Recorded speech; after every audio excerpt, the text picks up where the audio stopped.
Bishop con un fuerte aplauso. Vamos a darle gracias a Dios por esta noche de preguntas y respuestas. Aleluya.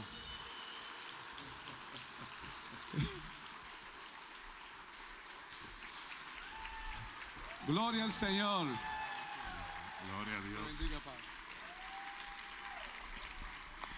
Bueno, vamos a cerrar nuestros ojos y vamos a orar un momento. Padre, te damos las gracias en el nombre de Jesús, que tu Santo Espíritu nos guíe a toda verdad y que toda duda será despejada, Señor, que todo aquello que obstaculiza nuestro crecimiento, nuestra devoción o nuestra fe será quitado de en medio por tu palabra, en el poderoso nombre de Jesús. Gracias, Señor. Amén, amén y amén. Amén. Aleluya. Una de las razones por la cual hacemos esto es porque yo quisiera que ustedes entiendan un principio muy importante. Dice que Pedro iba caminando sobre las aguas porque creyó, pero de repente comenzó a hundirse. Y cuando el Señor lo levanta del agua, le dice: hombre de poca fe, ¿por qué dudaste? Una duda puede hacer que tu caminar cristiano se hunda. Por eso, si tú tienes una pregunta, es la única razón por la cual hacemos esto. Porque si tú tienes una pregunta que esté causando una duda, lo mejor es soltarla, que sea aclarada, quitada de en medio, para que tu fe se fortalezca y continúes caminando sobre las aguas. Amén. O sea que siéntense un momento y vamos a compartir esta.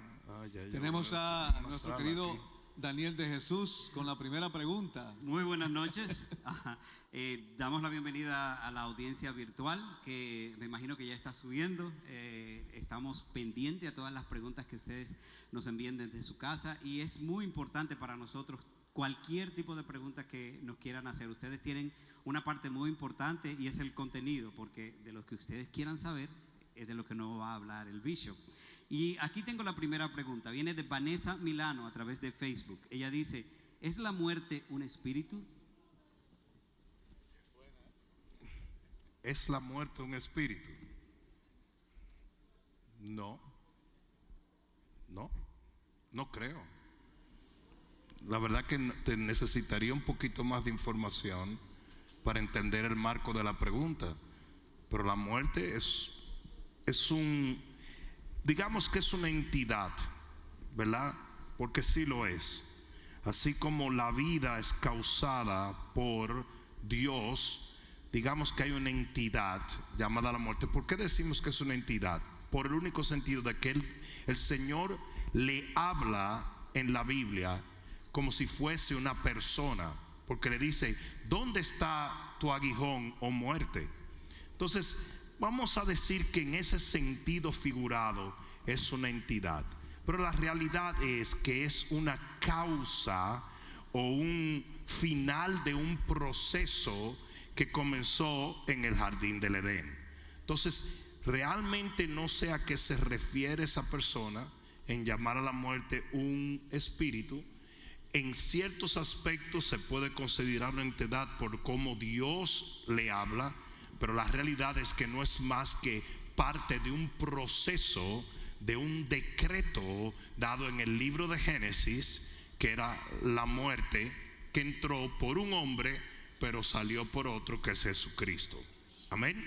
Además, Bishop, si me permites, en el mismo contexto también le habla al sepulcro. Dice: ¿dónde, oh sepulcro, tu victoria? Exacto. O sea, y no es una persona. Exacto.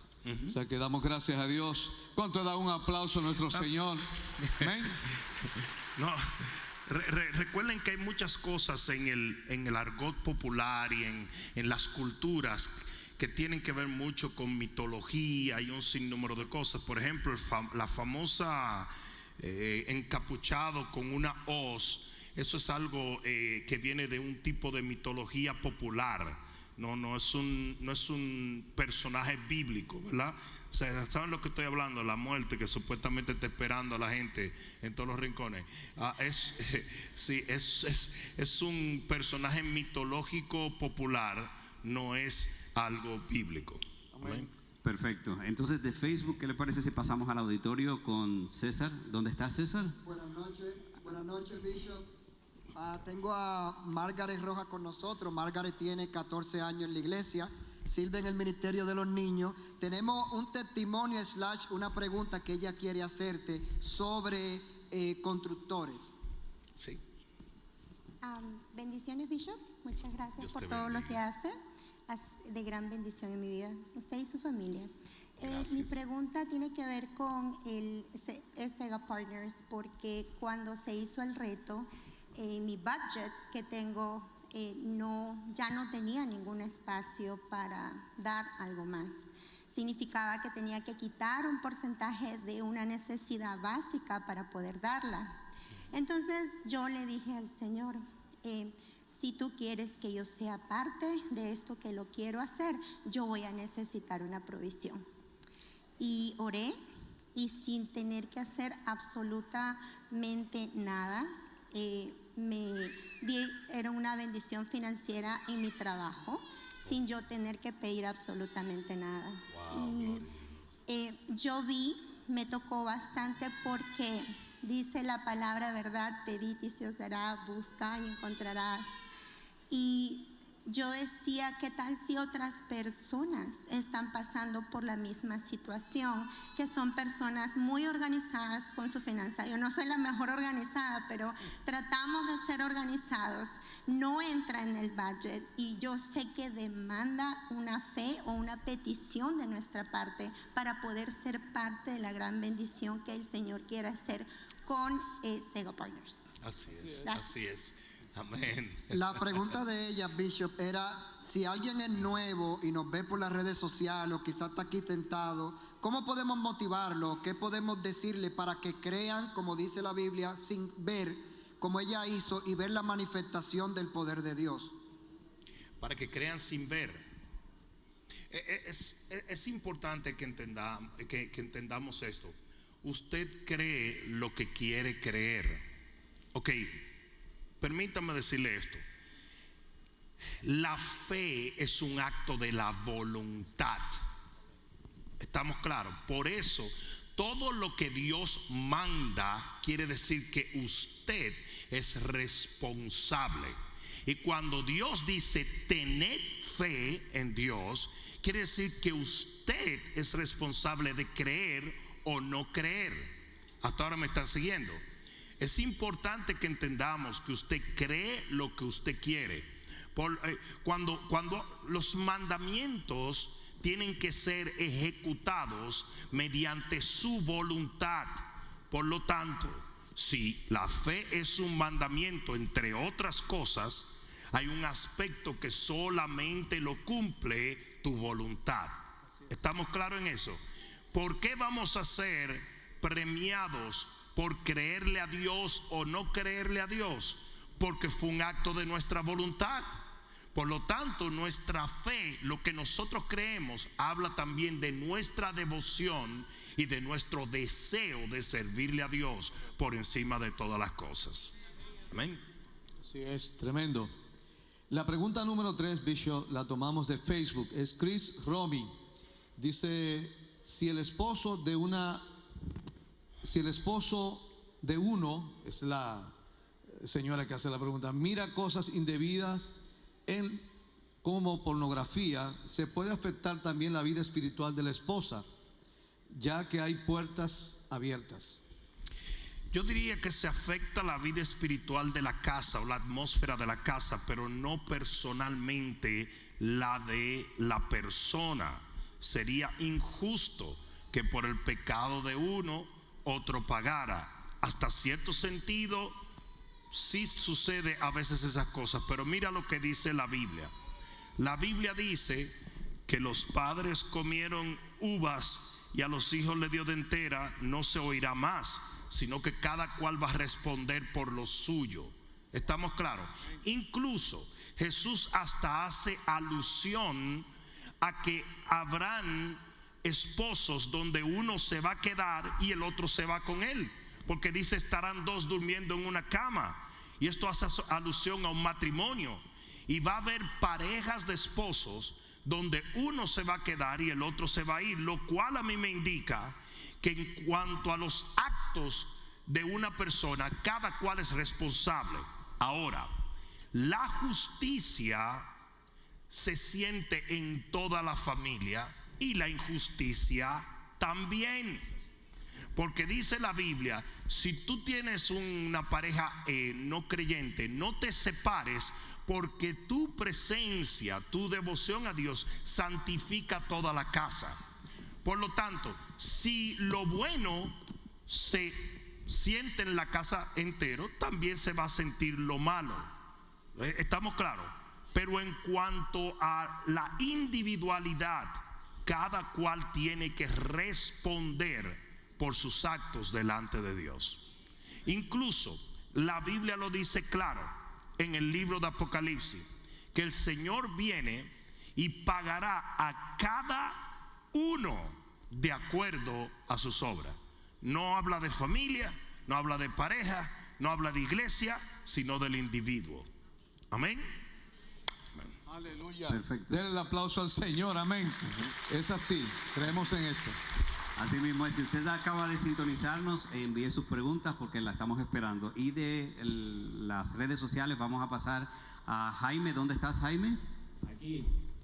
Ok. De este lado. Adelante, Jaime. Aquí tengo al señorito dice Enrique Hernández de la bella República de Venezuela. Eso. Tiene una pregunta para ti, Bishop. Eso. Hola, hola. Un placer, Bishop, estar aquí y servir con ustedes. Gracias. En la escritura muchas veces hay cosas que son cíclicas, que se repiten. Génesis, Apocalipsis, el árbol de la vida, por ejemplo. Yo estaba leyendo mucho el bautizo de Jesús y yo veo allí la segunda venida. Y voy a expresarme. Cuando Jesús se bautizó, dice la escritura que a Juan el Bautista le hablaban de si era o no era, y él dice: entre ustedes se va a levantar uno. Y dice, después que se bautiza el último, Jesús se para y dice: vengo a bautizarme yo. Desciende el Espíritu Santo. ¿Dónde veo yo la segunda venida? Ya el Espíritu está aquí. Y físicamente, un segundo antes que Jesús venga, se va a bautizar a alguien en el mundo. Eso es un hecho. Que sea en África, en China, que sea aquí, eso es un hecho. ¿Cómo ve usted esto a las luces de cuál debe ser nuestra labor evangelizando y trayendo gente para que Jesús venga pronto? Amén. Amén. Lo que estás diciendo obviamente son conjeturas basadas en una palabra que dice que será predicado este evangelio en toda la tierra y luego vendrá el fin. Quizás estoy en desacuerdo en una cosa, si no malentendí tu pregunta. Yo no creo que se tenga que convertir la última persona, sino más bien que tenga que escuchar el evangelio. No estamos esperando a que todo el mundo se convierta. Estamos esperando a que a la última persona le llegue el mensaje y la oportunidad de rechazar o de aceptar a Cristo Jesús. Es interesante que dice que la fe de Noé y la devoción de Noé condenó al mundo entero. O sea que hay cosas, Noé, como dice la Biblia, que será como los días de Noé, no tuvo que esperar que la gente se convirtiera. Simplemente que la gente recibiera el testimonio del mensaje que Dios le dio a él por 120 años, y una vez eso aconteció, entonces el fin llegó.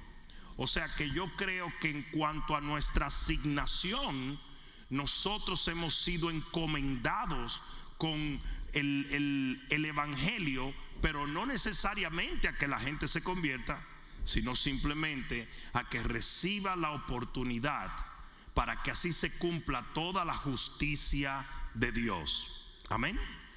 O sea, nuestro trabajo es predicar, no convertir. ¿Estamos claros en eso?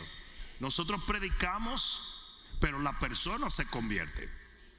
Ahora, de que el Espíritu Santo nos ayuda tratando con el corazón de ellos para que ellos no oigan simplemente con estos oídos, sino que sean afectados con un poder que actúa en nosotros, como decía Pablo, y también en los oyentes. Eso es cierto, pero la realidad es que yo predico, la gente se convierte o no se convierte. Eso es cada cual, caemos otra vez en lo mismo, cada cual dará cuenta a Dios por sus decisiones y por sus obras. Amén. Amén, aleluya. Gracias, brother.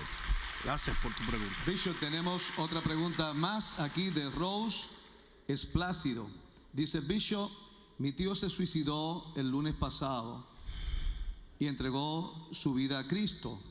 Pero por favor dígame, ¿qué puede ocurrir con su alma? ¿Qué pasa con las personas que se quitan la vida, pero entregaron su vida a Dios?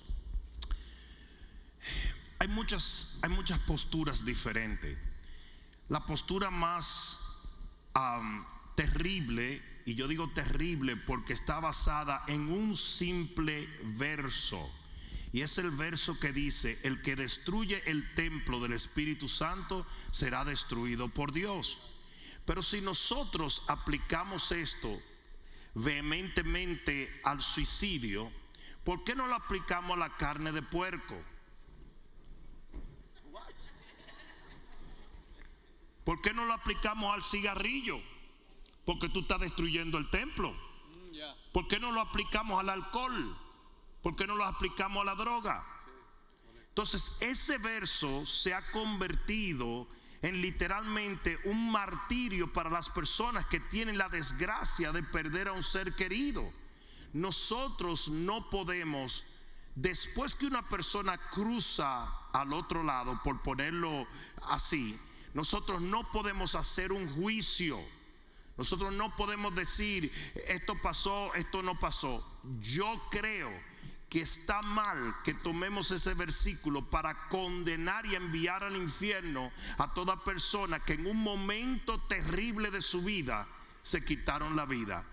Tampoco me atrevo a decir no hay problema, el que se quita la vida va para el cielo. Tampoco me atrevo, pero sí te aseguro que ha habido grandes hombres que han pasado por esto, y que aún el mismo Elías le pidió al Señor: quítame la vida. Tenía un sentimiento de querer morirse. David le pasó eso mucho también. Entonces no juzguemos ni de una manera ni de la otra. Ahora, para responder lo mejor a tu pregunta, lo mejor que pueda es: yo no creo que ese versículo sentencia al infierno a toda persona, a algunas personas que en un momento difícil se suicidaron. No lo creo, pero tampoco puedo asegurar lo otro. No sé si me expresé correctamente. Amén. Amén. La próxima pregunta llega de Colombia. ¿Colombianos aquí? Ok, sí hay colombianos. Como 10, mira, a ver, ¿cuántos colombianos? A ver. Eso. Delaine de Colombia dice: mi pregunta es la siguiente. Cuando una mujer sufre un aborto, ¿qué sucede en lo espiritual con el feto? ¿Es cierto que también crecen en un lugar donde están? Esta proposición no viene de la teología, viene más bien de las personas que han tenido una experiencia y cuenta que han ido al cielo y han vuelto, lo cual no necesariamente tiene que ser una experiencia falsa, porque el mismo Pablo tuvo una experiencia como esta. Dice que fue llevado al tercer cielo y volvió y vio cosas que no podía expresar. Entonces sí hay testimonios fidelignos de personas que sí van y vuelven. Esas personas que han ido y han vuelto siempre han dicho que los niños que son abortados van a un lugar en el cielo donde ellos van avanzando en las cosas espirituales, conociendo y madurando de la manera que no maduraron aquí. Yo solamente estoy citando lo que muchas de estas experiencias citan, pero no es algo que la Biblia nos hable. Lo que yo sí puedo decir con toda certeza bíblica es que si un niño muere antes de la edad de contabilidad, que se dice que es entre los 8 a 9 años, el niño va a la presencia del Señor. ¿Por qué? Porque la Biblia dice que está en una etapa de inocencia. Ahora mira, cuando David se muere su hijo, él dice: un día yo iré a ti porque tú no puedes venir a mí. Entonces eso confirma, porque ese era un bebé lo que murió de David. Eso confirma que esas criaturas se van a la presencia del Señor. ¿Estamos claros en eso? Entonces, ¿qué pasa allá? Me parece una cosa interesante el que muchos de los narrativas que trae la gente que ha tenido una experiencia en el cielo siempre hablan de este lugar donde hay muchos niños y están siendo enseñados cosas que ellos no aprendieron en la tierra por ángeles. Solo te puedo decir, no es doctrina bíblica, pero me llama mucho la atención de que en esto coinciden muchas de las personas que han tenido una experiencia y han vuelto de la muerte. Lo que sí es seguro es que van al cielo y van a la presencia del Señor. Aleluya. Amén. ¿Sabe, Bishop? Creo que la audiencia ha subido como el nivel, porque ya no están preguntando con quién se casó Adán, Caín, con quién se casó Caín y viceversa, ¿verdad? Tenemos algunas preguntas de Facebook y de las redes sociales, pero queremos motivarles también las personas que nos ven por YouTube y otras redes sociales que hagan sus preguntas ahora. Tenemos ahora mismo un pequeño inconveniente, me dicen, con el asunto del streaming, pero o sea que en el tiempo que estamos queremos poder responder todas las preguntas. Háganla ahora, que yo creo que ya todo se resolvió. Así que bueno, César Troncoso tiene la siguiente. César, ¿dónde estás? Yo tengo a Pamela Castro, tiene con nosotros 19 años, es parte del Ministerio de los Niños y tiene una pregunta para ti. Buenas noches, pastor. Hola, Pamela. La pregunta sería: ¿cómo podemos diferenciar o discernir cuando una persona está siendo atormentada por espíritus inmundos o cuando está en una cárcel espiritual? ¿Cómo lo identificamos? ¿Cómo ayudamos a esta persona a ser libre? Ok, yo creo que siempre tenemos que volver a entender las diferentes operaciones de los demonios. El hombre es espíritu, alma y cuerpo. Cuando el demonio oprime el cuerpo se llama opresión demoníaca. Por eso dice la Biblia que Jesús andaba sanando a los oprimidos por el diablo. Cuando un demonio ataca el alma, que es donde están las emociones, es donde está la voluntad y donde están las memorias, se llama obsesión demoníaca. Y estas son muchas de las enfermedades mentales. Y cuando un demonio ya llega a poseer el espíritu de un individuo, que es lo más terrible que pueda pasar, se llama entonces posesión demoníaca. Ahora, muy bien, lo que vamos a necesitar entender es si una persona está siendo obsesionada o una persona está poseída. En la obsesión, la persona tiene muchos disturbios mentales. No todos los problemas mentales son causados por un demonio, pero en una gran mayoría se va a notar problemas en las emociones, problemas de temores, de pánicos. Pero la persona hasta cierto punto puede funcionar, ¿verdad? Hasta cierto punto normalmente. Son personas con trastornos fuertes. Y tú lo notas porque son en las emociones, en su manera de hacer decisiones, en su manera de pensar, memorias, pensamientos, todo este tipo de cosas. Es típica obsesión. Posesión ya es mucho más terrible. Esta es una persona que está en total y absoluto control de un espíritu que usualmente tiene una característica. Por ejemplo, hay espíritus de locura, hay espíritu de lujuria, hay espíritu de violencia, etcétera, etcétera, etcétera. Y tú lo ves que está totalmente bajo el control de ese espíritu. Una persona poseída por un espíritu literalmente no es dueño de sí, sino que hace lo que ese espíritu le ordena todo el tiempo. ¿Estamos claros en eso? Por ejemplo, y son cosas que no tienen lógica en lo absoluto y que denotan un comportamiento específico, especialmente un fanatismo, vamos a decir, por un pecado específico. Entonces son dos cosas que se necesita obviamente discernimiento para entenderlo, pero para ponerlo un poquito más claro, uno trabaja más en lo mental y el otro en una total conducta pecaminosa, es la posesión. ¿Estamos claros? No sé si me expresé más o menos. Aquí se ve la persona totalmente dominada por ese espíritu, y aquí se ve una persona que funciona todavía dentro de ciertos parámetros normales, pero en ocasiones tiene muchos problemas mentales y problemas emocionales. O sea, dentro de eso entran, ¿verdad?, los bipolares y los narcisistas y sí, obsesivos, ¿verdad? Sí, pero me cuido de decir esto porque no todo quebranto mental tiene que ser necesariamente por un demonio. No sé si me están entendiendo. No es posesión y no es obsesión, aunque algunos lo son. En esto tiene que entrar el discernimiento nuestro, porque si no vamos a tildar porque así lo dice la Biblia: los pasos del hombre justo son ordenados por Dios. Entonces, importante, tú lo que tienes que hacer es preguntarle al Señor: Señor, de aquí para adelante o de aquí para atrás, ¿qué es lo que tú quieres que yo haga? Y el Señor te lo va a responder. El Señor te lo va a responder.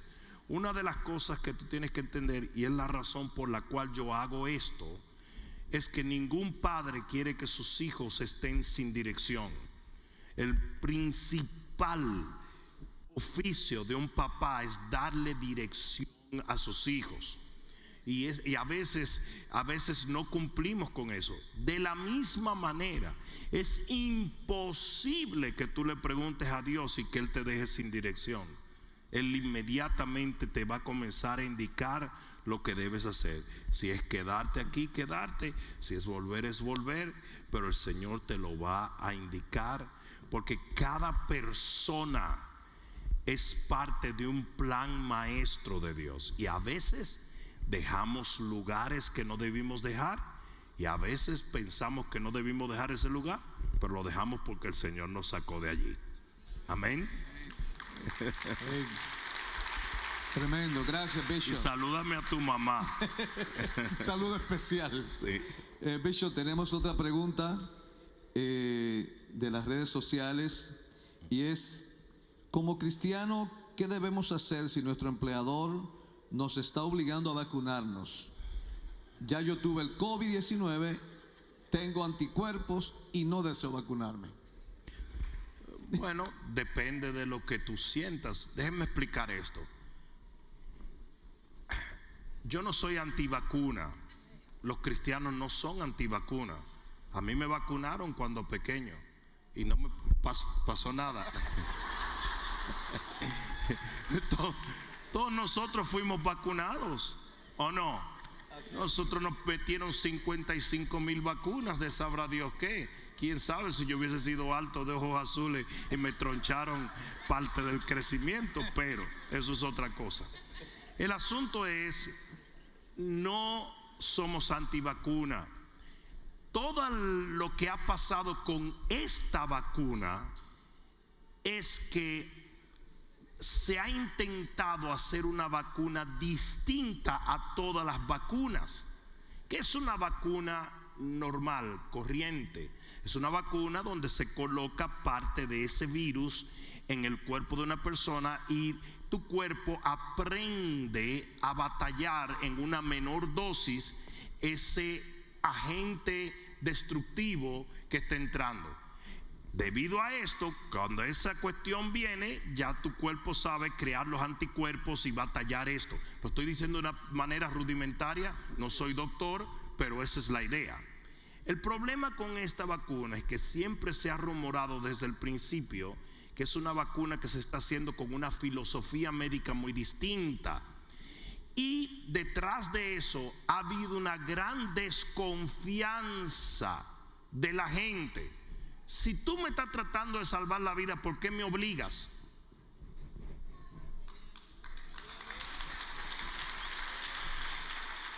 ¿Por qué es que tiene que ser obligado esto? ¿Por qué quieren meter preso al que no la... ¿Por qué?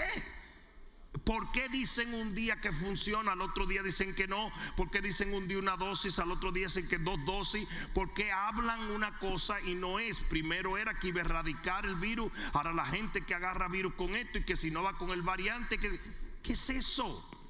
El problema, y lo que yo quiero que se entienda hoy, nosotros los cristianos no estamos en contra de las vacunas, no estamos en contra de ello, es ciencia médica, pero sí estamos muy sospechosos de esta y de la manipulación mediática y legislativa que hay detrás de esto.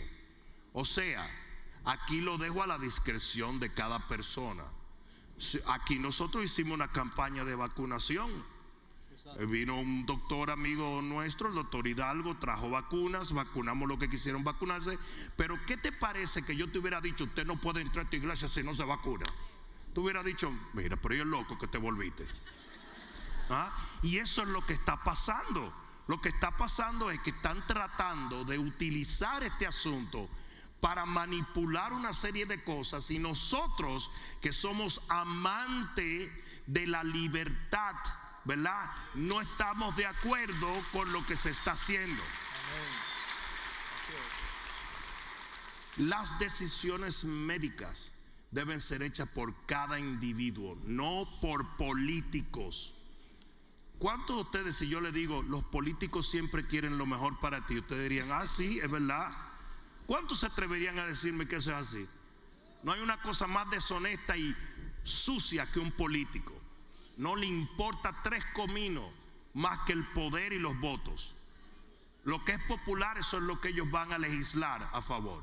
Entonces, nosotros los cristianos, ese es el problema que tenemos, que nosotros no vamos de acuerdo ni a moda ni a política, sino a la palabra de Dios. Amén. Tremendo, gracias, Bishop. Entonces, ni a favor ni en contra. ¿Estamos claros en eso? Ni a favor ni en contra. Simplemente usted haga su decisión, pero hágala desde un punto de vista médico, no político o económico. Porque si a usted le van a meter algo en su cuerpo, usted tiene que consentir en esto sabiendo los riesgos que conlleva. ¿Estamos claros? Igual con sus hijos, igual con su familia. Usted tiene que hacer una decisión. Ahora, yo conozco muchísimos cristianos que se han vacunado. Aquí hay mucha gente que se ha vacunado, otros no se han vacunado. Una de las cosas más desconcertantes en todo esto, y probablemente nos van a bajar este video por yo estar hablando aquí esto, pero escuchen esto, porque esa es otra cosa, porque tanta censura, porque no se puede hablar, porque no se puede decir cuál es el show. Entonces, una cosa que todo el que por lo menos conoció un poquito de medicina sabe, es que usted quiere lo que se llama inmunidad natural. Si a usted le dio esa cuestión, su cuerpo aprendió a batallar eso porque lo sobrevivió. Entonces, ¿por qué que quieren que se vacune la gente que tiene inmunidad natural, que es mejor que una inmunidad artificial? Es más, ni siquiera se conoce el efecto de lo que es una vacuna encima de una inmunidad natural, a tal punto que están diciendo, no, si te dio el COVID hace poco, no te la pongas. Ellos están asustados porque ellos no han hecho los estudios para ver cómo reaccionaría una persona que tiene ya la inmunidad natural a una vacuna artificial. ¿Alguien está entendiendo?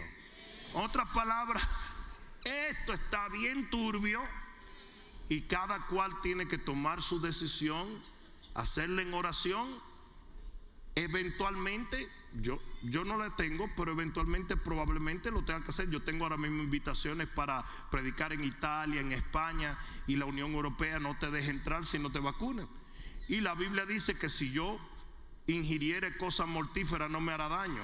O sea que yo no le doy mucha mente ni a una cosa ni a la otra. Bishop, ¿qué tan importante es el discernimiento en este tiempo y cómo nosotros podemos agudizarlo? Imprescindible el discernimiento. Y la única manera de agudizar el discernimiento es por la comunión con Dios. Dice que la unción del Espíritu te guiará a toda verdad. El que está metido con Dios, dice que a Jesús no había que decirle nada porque él hasta sabía lo que estaba en el corazón de la gente. Tú te pegas con Dios y el discernimiento tuyo se agudiza. Y mucha gente va a decir, no, pero Jesús tenía ese discernimiento porque era Dios. No. Todo lo que Jesús hizo en esta tierra lo hizo como hombre. ¿Estamos claros? Eso quiere decir que si Jesús tenía ese discernimiento, los cristianos, los que lo tenemos a Él, podemos también tener ese discernimiento. Pero tiene que haber comunión con Dios. Amén. Amén. Tremendo. Antes de pasar a la próxima pregunta, hay una nota cultural. Agripina Lengua y Mime está en sintonía y dice que no está de acuerdo con nada de lo que tú dices, Bishop. Bishop, aquí hay una pregunta de Lucía Gallego. Dice, hola pastor, ¿cómo hacer para saber si mi esposo ya ha cambiado y lo puedo perdonar, ya que se fue del hogar? Esa está buena, ¿eh? Bueno.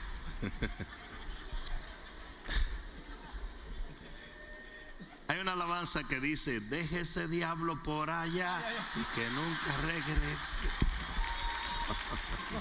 No. La palabra dice, haced frutos dignos de arrepentimiento. O sea, así mismo como una persona comete un pecado externamente mediante su voluntad, lo hace en plena conciencia. Cuando la persona se arrepiente, tiene que dar evidencias fehacientes de que hubo un arrepentimiento. Si todavía tú estás cuestionando, quiere decir que todavía él no ha hecho frutos verdaderos de arrepentimiento, porque tú lo estás casi adivinando. Ese hombre, el que está arrepentido, es una persona que va a buscar a la persona, va a hablar con ella, le va a hacer promesas, le va a dar un tiempo para enderezar su vida, etcétera, etcétera, etcétera, porque son frutos dignos de arrepentimiento. Entonces, la única manera que tú puedes confiar en la palabra de una persona es a través de frutos evidentes y que sean no frutos baraticos, tienen que ser frutos que cuesten. ¿Estamos claros? Cualquiera puede llevar una florcita, tú deberías de meterle esa flor por un ojo al tipo, porque cualquiera cuando él te fue infiel, no fue una florcita lo que tomó para irse con Juana la macana, ¿verdad? Sí, no fue una florcita. Él conquistó a esa mujer, él le cayó atrás, le metió 4 guasimillas a la mujer, él le mintió, le regaló, la persiguió y te fue recontra infiel. Bueno, pues para él recuperarte a ti, tiene que hacer eso plus.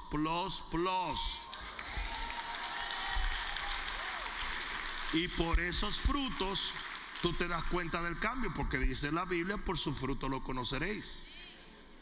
Amén. Pero tú no puedes tampoco, cuando un mango está verde, tú no puedes decir, ese mango va a estar dulce. Tú estás suponiendo algo. Tú tienes que dejar que madure y tú tienes que probarlo y luego probar el otro. Lo que te quiero decir es, dale tiempo a que él te demuestre un genuino arrepentimiento. Perfecto. Gracias, Bishop. Ahora volvemos al auditorio. ¿Dónde está César? Y por aquí, Bishop, tengo una pregunta anónima. Dice Bishop. Esas son peligrosas. Pero la persona está aquí, no es anónima. Caliente, pero ahí son va, porque peligrosas. yo sé que usted tiene para responderla. Bueno. Dice Bishop, cuando una persona está en una relación sin casarse y lo habla con sus autoridades y te dicen dos opciones, o dejarlo o casarte, pero la persona no está segura de casarse, ¿deben de dejarla participar en los grupos o no? Eso es irrelevante. Hay cosas más importantes dentro de esta ecuación, ¿verdad?, que participar en un grupo o no. Lo más importante, a mí vino un pastor, literalmente un pastor, vino donde mí y me dijo, Bishop, una preguntita. Está Julia, que es una muchacha consagrada, canta muy bien, y está Petra, esos no son los nombres, y está Petra, que es una muchacha, tú sabes, está un poquito zafadita, pero yo la traje al Señor y ahora se está reconciliando. ¿Con cuál me caso? Le digo, con ninguno de las dos. Pero pedazo de loco, ¿cómo te va a casar? Si tú tienes una incertidumbre así, quiere decir que ninguna de las dos son las mujeres para tú casarte.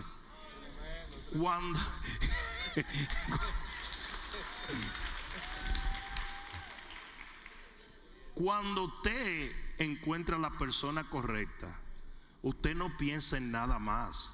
Usted está seguro, esa es la persona, ¿verdad? Usted está seguro y usted va por ahí. Entonces, esa relación que esta persona está teniendo, uno de los dos, el que no está seguro, esa relación no va para ningún sitio, ¿verdad? No va para ningún sitio, porque si ya la relación avanzó al punto donde tienen amores, pero uno está que si fuki se fa, esa relación no tiene una solidez para matrimonio, ¿ok? Y mi consejo con esa persona es, aléjense, porque miren esto, yo no sé si alguna vez ustedes han visto una pintura y si se pegan muy cerca lo que parece un garabato, pero cuando usted se aleja entonces aprecia la pintura. ¿Sí? Entonces hay veces que alejándose es donde se definen estas cosas. Lo que no puede es estar sin estar, y eso es lo que me da a entender la pregunta que me acaban de hacer. Es como algo que es y no es, y lo mejor es deshacerlo para ver si realmente resiste una separación, y si no, el Señor te dará la persona correcta. Amén. Tremendo. Gracias, Bishop. Gracias. Bishop, tenemos otra pregunta de aquí de las redes sociales. Amelia de la Mora pregunta: ¿cuál es su opinión acerca de los UFO, o sea, los objetos voladores no identificados? ¿Cree que existen? ¿Son cosas del enemigo? Son un paquetón de preguntas aquí. Dice: ¿hay vida en otros planetas? Escuche. Si no son semejantes a Dios como nosotros, ¿son cosas del diablo? Son como 10 preguntas, ¿no?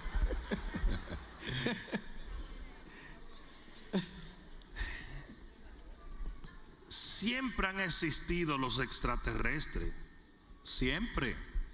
Lo que pasa es que no son verdecitos ni andan en una bicicleta. Son espíritus inmundos, son diabólicos. Lo dice la Biblia. La Biblia dice: no tenemos lucha contra carne y contra sangre, sino contra principados, potestades, gobernadores de las tinieblas, huestes celestiales de maldad. ¿En dónde? En las regiones celestes. Existen 3 cielos. Por eso es que Dios habita en el tercero. Y los 3 cielos, el primero es la atmósfera, el segundo es el universo, y el tercero es una dimensión aún mayor que el universo, porque el universo no puede contener a Jehová. Dios es tan grande que no puede habitar en el universo. Dice que eso es el estrado de los pies. La tierra y todo es el estrado de los pies de Jehová. Mira, ¿ustedes saben por qué va a haber cielo nuevo y tierra nueva? Porque el trono del Señor no pudiera resistirla, esta tierra, y mantenerse en el lugar. Por eso Él crea un cielo nuevo y una tierra nueva, porque dice que Él va a habitar en medio de nosotros. Él va a tener que crear una dimensión nueva para poder habitar con nosotros. Entonces, oye esto: El primer anillo, por decirte así, que es la atmósfera, es donde vemos los sistemas climatológicos. El segundo anillo es una dimensión espiritual que se llaman los lugares celestes. Y en esa dimensión espiritual que está en el universo, ahí habitan los espíritus inmundos, los demonios, los gobernadores. Perdón. No dije, no, los espíritus inmundos no. Los espíritus inmundos están aquí, en la tierra. Ahí habitan los gobernadores y las huestes celestiales, los papaupas, los ángeles caídos. ¿Ok? Los espíritus inmundos son otros que no nos queremos meter por ahí, pero esos están en la tierra. Esos son los que poseen personas. Los ángeles caídos no poseen personas, pero ya eso es otro tema. Y en el tercero está Jehová, está Dios. El trono de Dios, si tú te paras en Israel, está al norte de Israel, porque eso sí lo dice, pero a dimensiones extremas. Estamos claros, una dimensión espiritual poderosísima, porque contiene a Dios, y Dios es incontenible por su creación. Estamos claros ahí, ¿verdad? Ok. Lo que la gente llama extraterrestre es una interpretación de las manifestaciones espirituales. ¿Dónde están los marcianos? No mire a los lados en este momento, que yo sé que a lo mejor quien vino contigo nunca lo van a encontrar. ¿Qué es lo que ven? Vi un bulto negro, vi un bulto blanco, vi una luz, vi 3 luces, vi 10 luces, y iban organizando, pero nunca han visto un marciano. Nunca han visto piloteando un miren lo idiota que es esto. Supuestamente la única prueba de los marcianos fue la nave de marcianos que se estrelló en Area 51. Oigan esto. Estos marcianos son tan inteligentes que lograron venir de otra galaxia para estrellarse en el desierto.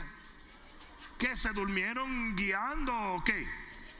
O sea, los tipos cruzaron años y años luz de civilizaciones para venir a estrellarse allí en el desierto de Arizona porque el GPS no le funcionó. Señores, esto es una maniobra del diablo para poder justificar muchas de las cosas que van a comenzar a pasar en lo que es el final de los tiempos. ¿Por qué? Todo el show de los UFO tuvo en secreto hasta los otros días. ¿Por qué? Nunca la NASA había dicho que eso era verdad. Nunca. Y ahora dijeron sí es verdad, porque estamos viviendo en el final y ellos se van a comenzar a ver potencia de los cielos conmovida. Va a haber demonios, va a haber ángeles, va a haber de todo, y ellos quieren justificar todas esas manifestaciones. Y la mejor manera de hacer eso es seguir con la historieta de los marcianitos que van todos en un platillito volador. Miren esto, para que ustedes vean. Los platillos voladores que vieron en el año 50 respondían a cómo al material de los carros de los años 50. Pero los platillos voladores que ven ahora son más modernos. O sea que como ya Tesla ha avanzado, ahora son súper modernos. ¿Por qué? Porque esto sale de la cabeza de los individuos. Esto no existe. Eso no existe. Y después, miren si es diabólico esto, que hay gente que toma hasta la Biblia para decir que Ezequiel andaba en un platillo volador y todo eso. Eso es totalmente diabólico. ¿Ok? Todo lo que tiene que ver con UFO, señores, nosotros supuestamente somos una raza incivilizada comparado a los tipos estos que vienen de otros sitios. Y tú tienes que secuestrar a una gente de que para abrirle el ombligo a ver de qué está hecho el ombligo. Si ustedes notan todas esas historias de abduction, todas esas historias, lo que están hablando de una experiencia espiritual de demonios torturando a una gente. Las descripciones de esos seres son demonios.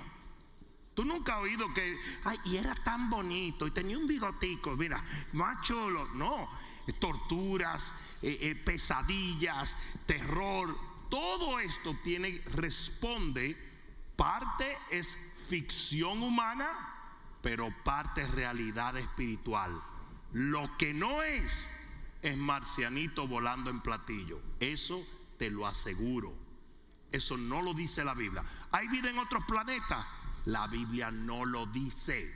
Y si la Biblia no lo dice, todo el que lo diga se lo está inventando. Nosotros, como pueblo de Dios, simplemente creemos su palabra. Y lo que no está en su palabra no entra dentro de mi interés, y lo que está en su palabra es lo que yo camino y vivo todos los días de mi vida. Amén. Don. Bishop, también Pie Grande va en la misma clasificación. Pie Grande, ¿verdad? Yo soy de los que cree que muchas de esas cosas son demonios. El famoso Sasquatch, ¿verdad? Que nunca encuentran, eso puede ser una manifestación demoníaca, una entidad demoníaca.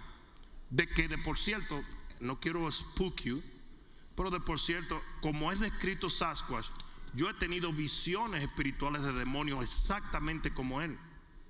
Y ha habido otros hombres de Dios que también las tienen. Para mí, ¿tú te crees que si hubiera una tribu de animales así en los Appalachian Mountains y todo eso, no aparecería aunque sea un esqueleto de esa cuestión? Claro que sí aparecería. Y hoy con todos los satélites y con todos los sonares que hay y todas las cámaras y todo lo infrarrojo, no, hombre, lo que pasa es que son manifestaciones espirituales que el hombre trata de explicar con nuestro poco entendimiento de muchas de esas cosas. ¿Estamos claros en eso? Perfecto. Bueno, seguimos con la siguiente pregunta que viene de las redes sociales y es de Claudia Valle. Dice: mi esposo escucha la palabra y nos congregamos. Tenemos muchas deudas, por lo tanto mi esposo se emborracha cada semana. Eso ya hace 3 años. Yo, como ayuda idónea, ¿qué puedo hacer? Entrarle a palo a ese malvado, porque si tienen deuda, la manera de hacer un humo, la cosa va de mal en peor ahí. La realidad es, cuando tú no estás cimentado en la palabra, cuando tú no tienes comunión con Dios, tú vas a encontrar la manera de sobrevivir de alguna manera. Aunque él esté yendo a la iglesia o lo que sea, él no tiene una verdadera relación con Dios, porque él recurre a un calmante de la situación en vez de buscar al que soluciona la situación, que es Jesús. Lo cual nos lleva a un punto muy importante que todos debemos siempre de mantener en nuestra mente. No todo el que está en la iglesia es cristiano. No mire a los lados ahora, por Dios, porque es más, no todo el que profesa ser cristiano es cristiano, porque el Señor Jesús lo dijo: ¿por qué me llamáis Señor, Señor y no hacéis lo que yo digo? Es más, no todo el que camina como cristiano es cristiano, porque el Señor dijo: en aquel día me dirán, echamos fuera demonios en tu nombre, sanamos a los enfermos, y yo le diré, nunca os conocí, hacedores de maldad. Entonces nosotros tenemos que entender, ¿verdad?, que no todo el que está es. Ahora, ¿cuál es nuestro reto? Ocuparnos del que el que está sea. Pero eso no quiere decir que por más que tratemos vamos a lograr tener a todo el mundo conectado con el Señor, porque esto finalmente es una decisión individual. Amén. Amén. Pasamos de las redes sociales. Ahora, mi consejo es a esa persona: declárale la guerra a eso en oración, únete a un grupo de esas mujeres de Dios que son tremendas en la oración. Aquí tenemos un equipo que se llama las Centinelas. Hasta ellas te pueden dar una mano y comienza a batallar en oración. Y si tienen la oportunidad de tener un pastor que los trate, los guíe, un líder que los trate y los guíe personalmente, entonces estás haciendo lo espiritual, pero también estás haciendo algo físico que puede cambiar por completo tu situación en una semana, por decirte así. Amén. Amén. Pasamos a nuestro hermano Jaime Macías por ahí. Aquí Otra al frente pregunta. tuyo, al frente Sí, está. ok. Bueno, cambiando un poquito el tema, aquí tengo a Javier con una pregunta. Él es una persona nueva, algunos 3 meses en nuestra iglesia, y esta es su pregunta, Bishop. Buenas noches, gracias por la oportunidad. Gracias. Pastor, le voy a hablar del dinero. Lamentablemente hay iglesias con mala administración en cuanto al dinero, y esto crea mucha confusión en las personas, dudas. ¿Cómo podemos manejar esta situación? ¿Cómo podemos hablarle a estas personas? Gracias. Bueno, hay una cosa muy importante, y es esta. Dios es un Dios de autoridades, ¿verdad? Por ejemplo, ¿estás casado? ¿Sí? Sí, señor. Sí. Tú eres la autoridad de tu casa, ¿verdad? Y digamos que un amigo llega a tu casa y de repente dice: no, pero es que usted está manejando mal este asunto, usted tiene que hacer esto, usted no puede gastar allí, usted no puede gastar allá. Si acaso un amigo te pudiera dar una sugerencia, pero no te puede dar una orden, porque muy probablemente ese amigo que te está hablando no tiene la más mínima idea de lo que hay detrás de todo lo que ustedes hacen. Además, está violando tu autoridad, el tratando de decirte cómo manejar tu familia. Lo mismo pasa con las iglesias. Las iglesias tienen autoridades, y esas autoridades puestas por Dios son las que tienen que decidir cómo se manejan. Incluso es interesante que la Biblia llama a los ministros administradores de las cosas de Dios, y dice: ese ministro tiene que ser hallado fiel, pero no delante de los hermanos, ser hallado fiel delante de Dios. Amén. Entonces, yo creo que decían en Santo Domingo: no sufra con lo ajeno. Si tú estás en un lugar, si tú estás en un ministerio, si tú estás en una iglesia y tú no se te ha concedido la autoridad para dictaminar qué se hace o no, estás como sufriendo con algo que tú no puedes ni arreglar ni cambiar. No sé si me doy a entender. Por ejemplo, tú puedes ir a un trabajo, ¿verdad? Tú estás trabajando para X compañía, y en esa compañía a ti te da rabia de que desperdicien esto y desperdicien aquello, y tú puedes ir donde el jefe y decirle: oye, están desperdiciando esto. Pero si el jefe te dice a ti: tranquilo, que yo lo he hecho así por 20 años, tú no tienes ninguna autoridad de decirle: no, aquí se va a hacer. ¿Entiendes? Entonces, sí es cierto, hay iglesias que tienen mala administración. Sí es cierto que hay iglesias que hacen las cosas mal, pero no por eso Dios le quita la autoridad al hombre y se la pasa a cualquier persona. Una última observación es esta. Una cosa que todos nosotros tenemos que entender es que desde debajo del ring cualquiera puede noquear a Mike Tyson. ¿Sí o no? Entonces ustedes ven, yo fui peleador por muchos años, me retiré como campeón nacional de mi país, y debajo todo el mundo estaba y cuando tú bajabas, los tipos te decían: pero es que tú fallaste, tú tenías que hacer esto, tú tenías que entrar y meterte dentro porque el alcance de él era muy largo y tú lo ibas a... Pero no eran ellos los que estaban en el ring. O sea, desde afuera las cosas se ven muy diferentes que desde adentro. Entonces a veces lo que nosotros juzgamos como algo que no está bien es porque a veces no sabemos lo que hay detrás de muchas de esas decisiones que se hicieron. ¿Me doy a entender? ¿Estamos claros en eso?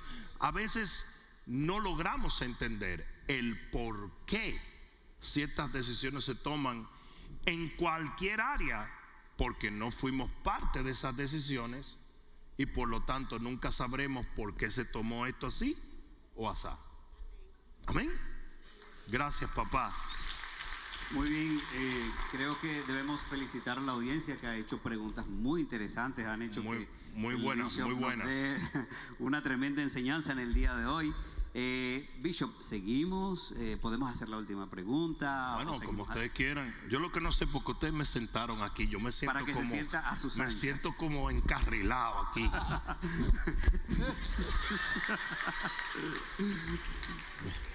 Bueno, pues vamos a hacer la Teníamos siguiente que conseguir las sillas aquellas que queríamos. No, es que me tienen así. Y esto yo no sé quién lo trajo. Me tiene incómodo desde ahorita.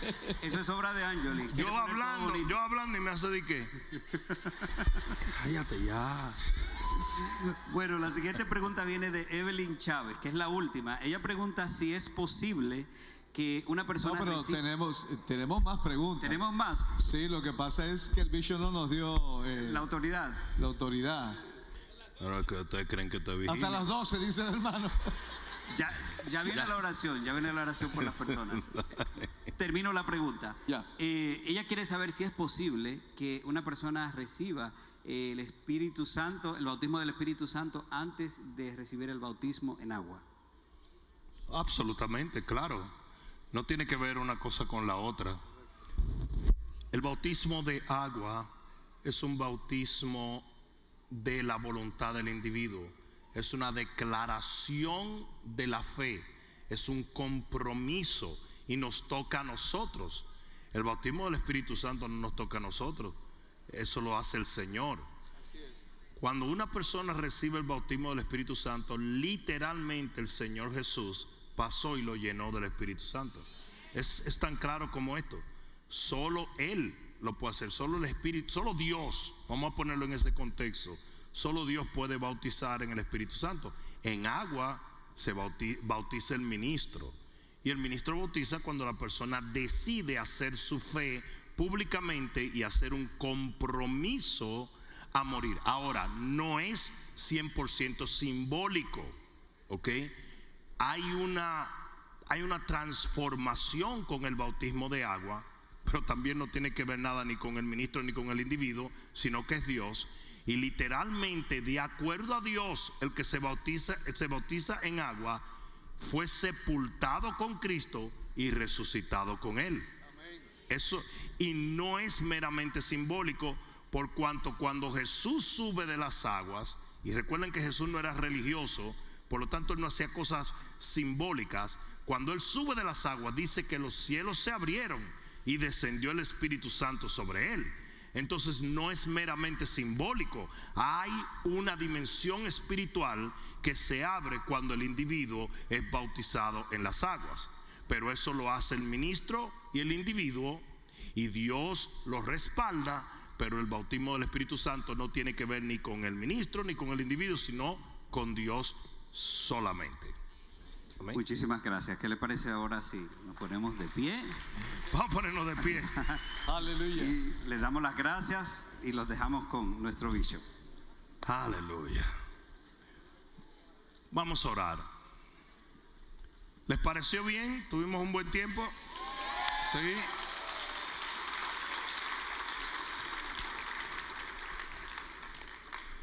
Es muy importante que entendamos que la palabra de Dios no necesariamente tiene que escudarse detrás de un púlpito. La palabra de Dios tiene que correr, dice la Biblia. Tiene que correr, y por eso podemos conversar de la palabra de Dios, podemos predicarla, podemos proclamarla, podemos leerla, podemos compartirla. En cualquier forma que la palabra de Dios llegue al corazón de la gente, es de bendición. Amén. Nunca podemos volvernos tan religiosos que creemos que la única manera de compartir la palabra es predicando desde un púlpito. En este ministerio se predica la palabra en los diferentes hogares, no hay púlpitos, simplemente compartimos la palabra y todos ustedes son fruto de ello. Amén. O sea que hay veces que la gente dice, sí, pero que a mí me gusta cuando predican. Sí, pero esas son preferencias. No quiere decir que uno está bien, otro está mal. Simplemente es una manera diferente de compartir la gloriosa palabra de Dios. Amén. Cierra tus ojos y levanta tus manos un momento. Padre, en el nombre glorioso de Jesús, en este momento yo bendigo esta audiencia, no solamente los que están presentes, sino aquellos que nos ven a través de las diferentes plataformas virtuales. Padre mío, en el nombre que es sobre todo nombre, el nombre de Jesús, yo reprendo toda tiniebla y yo echo fuera toda opresión. Y yo te doy gracias, Señor, que la palabra que hemos hablado no solamente aclaró toda duda, Señor, sino que despejó toda tiniebla en el nombre poderoso de Jesús. Padre, ahora obra milagros en tu pueblo. Levántalos, restáuralos, sánalos en el nombre de Jesús. Mira, Padre mío, la necesidad que cada una de estas preguntas mostraron en esta noche, y súplelas, Señor. El que esté enfermo, sánalos, oh Dios. Ahora mismo, Padre, sánalos por el poder de tu Espíritu Santo. El que está desprovisto, provéele, Señor. El que está llorando, Padre mío, transforma su lamento en baile. Padre mío, yo te pido en esta noche que no nos permita salir de este lugar de la misma manera en que entramos. Queremos no solamente salir con una palabra en nuestros corazones, sino con evidencia del poder de esa palabra en nuestras vidas. En el nombre poderoso de Jesús, hoy bendigo esta audiencia, los presentes y los que a la distancia reciben hoy esta bendición. En el nombre poderoso de Jesús. Gracias, Señor. Y el que lo crea diga amén, amén y amén. Que Dios me los bendiga. Vayan con cuidado a sus casas y nos vemos el domingo. Tenemos a Pescado Vivo con nosotros el domingo. Dios me los bendiga. Rudy Gracia aquí, invitándote a que nos sigas en todas las plataformas sociales, donde podrás escuchar la voz de Dios a través de nuestras palabras y podrás ser edificado en lo que es la fe, la cual es nuestra victoria.